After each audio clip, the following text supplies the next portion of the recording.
법원이 민주당 이재명 대표의 위증교사 사건을 대장동, 백현동 의혹 재판에 합치지 않고 따로 심리하기로 했습니다. 위증교사 사건 내용이 비교적 단순한 만큼 이르면 내년 총선 전에 이 대표에 대한 첫 번째 선고가 이뤄질 수 있다는 전망도 나오고 있습니다. 취재기자 연결해서 좀 더 자세한 내용 들어보겠습니다. 김다현 기자. 네, 서울중앙지방법원입니다. 네, 법원이 별도 심리를 결정했다고요?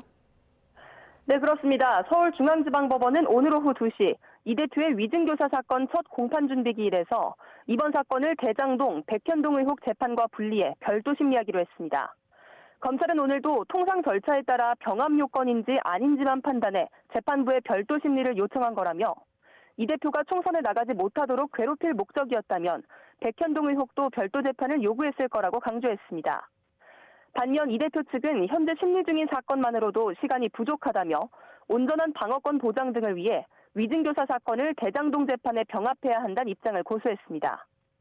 이 대표 요구를 받고 위증한 혐의로 기소된 고 김병량 전 성남시장의 비서 김모 씨 측은 신속한 재판을 위해 병합을 원하지 않는다고 밝혔는데요.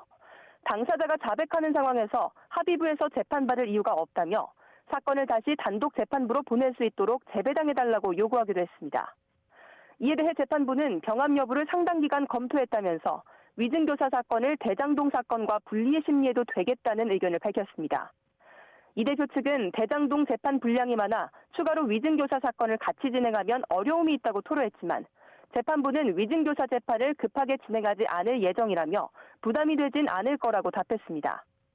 재판부는 다음 달 11일 두 번째 공판 준비 기일을 열고 이 대표의 위증교사 사건 심리를 이어갈 예정입니다.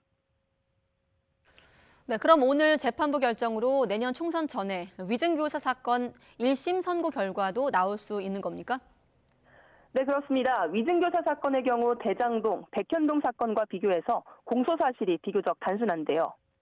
이 대표가 2018년 12월 고 김병량 전 성남시장의 수행비서였던 김모 씨에게 수차례 전화해서 검사 사칭 사건 관련 허위사실 공표 혐의 재판에서 위증해달라고 요구했다는 겁니다.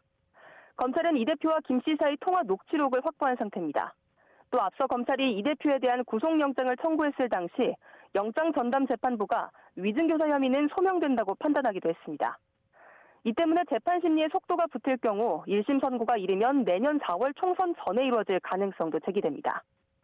이로써 이 대표는 공직선거법 위반 혐의 재판과 대장동, 백현동 재판, 또 위증교사 재판까지 세 가지 형사 재판을 받게 됐는데요.